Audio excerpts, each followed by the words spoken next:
Hi, welcome to Movie Review Mom. I'm the mom and I do the movie reviews.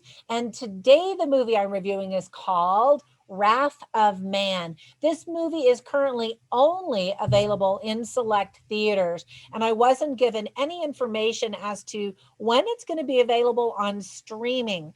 So it will eventually, I'm sure, but I don't know where or when. So I tried to find out for you, but it's just not available information.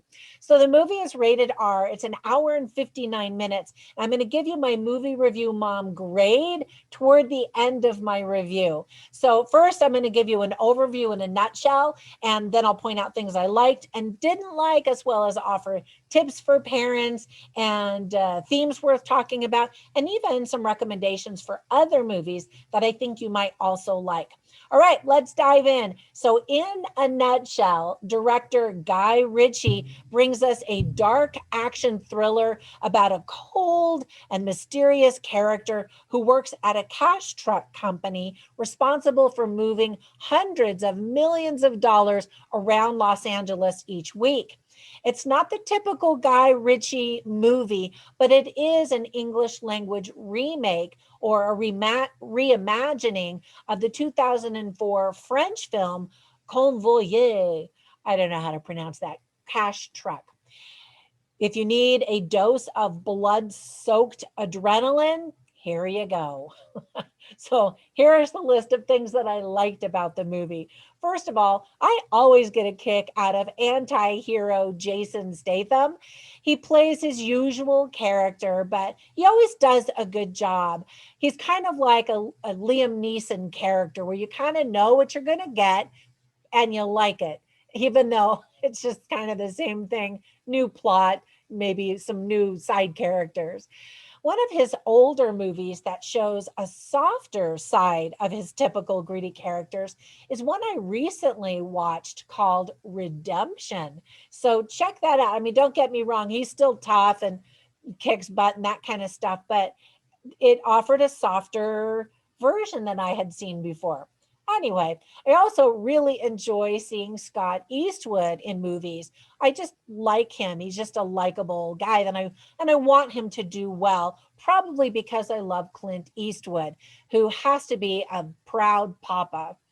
I've also always been a fan of Jeffrey Donovan ever since I first saw him in the popular TV series Burn Notice. My husband and I binged watched that fun series a couple of times. I think he's so talented and I want him to do really well in movies. He's often a side character and he's just so much more talented than being a side character. I'd like to see him, really star in a movie like Jason Statham does.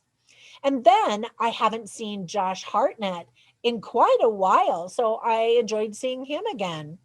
The music by Christopher Benstead is super intense throughout the entire movie. I mean, there is a lot of tension and intensity in this movie.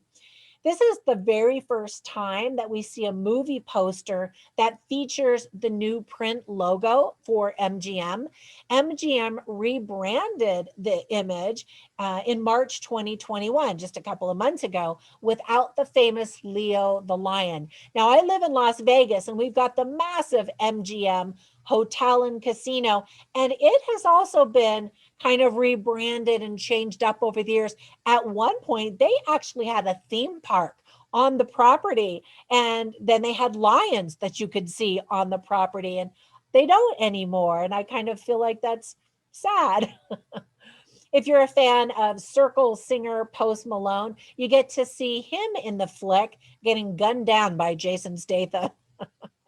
Most actors would be sad to have such short lived screen time in a movie, but Post Malone admitted that he was super psyched about it.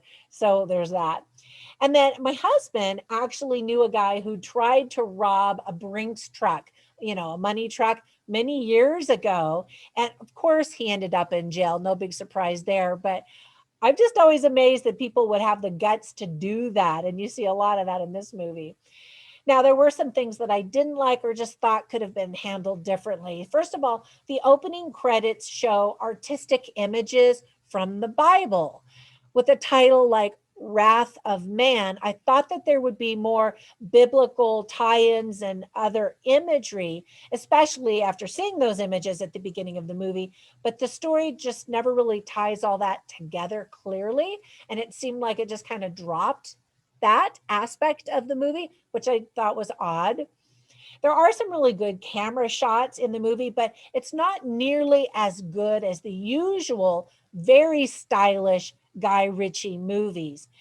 The characters in his movies are often quirky and entertaining with a story that has twists and heart. And we don't really experience a lot of that in this film, which was disappointing. The plot of a violent revenge story with a heist thrown in is something that we've seen many times before. So the end of this film is super predictable. The timeline also jumps around a lot, which could be confusing for some viewers.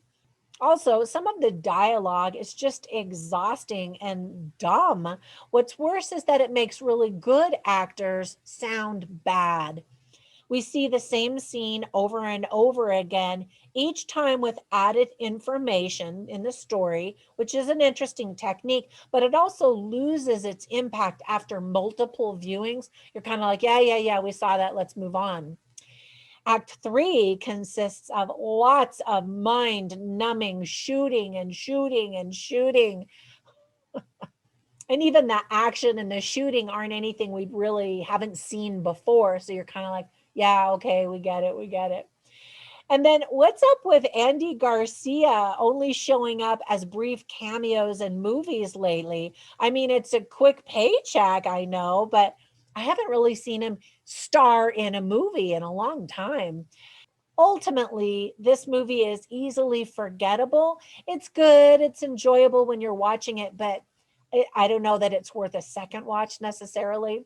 Here are some tips for parents. First of all, there are a lot of F bombs and other profanity. There are different kinds of weapons and firearms that are used in the movie, and there's just a lot of violence and killing with a very high body count. You see the naked backside of some people, and for those reasons and more, it's really inappropriate for children. Plus, I think some children are really just going to be bored. It does, however, teach some interesting themes, and the list includes revenge, reputation, honor, greed and power, family, and loyalty. All right. So normally I write down funny lines and interesting lines and I include them in my written review at moviereviewmom.com. So I didn't write down any funny lines because the movie is really dark and serious and dramatic and intense. There really isn't a whole lot of humor in it. But I did write down some interesting lines. So you can see them on my website, but I'll share just a couple of them with you right now. So Jason Statham plays this anti-hero whose name is H, as in the letter H. And so he kind of comes in under the radar as this newbie at this company. I don't want to give too much away, but at some point people start to realize, hey, this guy actually knows some stuff. He's got some skills, a certain set of skills. And so one of the guys who plays the big boss, played by Rob Delaney, says, "You're a real hero, and that's not wasted on me." And then another person at the Fortico company who's in charge of weapons and the armory, he says, "Seems you can walk on water after all." Because you see, he does a lot of crazy stuff. So if you're looking for Jason Statham kicking butt and all that kind of stuff, you're definitely going to get that.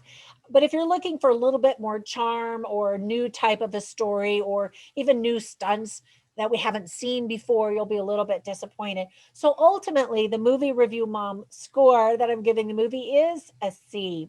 So let me give you three recommendations for other movies that I think you'll also enjoy if you like this one. The first one is a recent Guy Ritchie movie called The Gentleman. I didn't like it as much as some of his others, but some people lost their minds over it and thought it was amazing. So, one movie that I really liked because It blended the action with an interesting story and humor and lots of style, is the movie The Man from Uncle, or UNCLE. I really liked that movie. And then another movie that people are comparing this one to is called Snatch. And I've never actually seen that one, but I keep hearing people raving about that. And again, comparing this one to that one. So you might want to check that one out. All right, that's it for my review. I hope if you watch this movie that you get a kick out of it. And if you don't, well, I gave you the heads up. So thank you for supporting me by subscribing to my channel, liking this video, commenting down below. All of those things are really simple things you can do to help me, and I really appreciate it. And you can also go over to Patreon and support me there. All right, that's it. I hope you have a fantastic day, and I will catch you in the next one. Bye for now.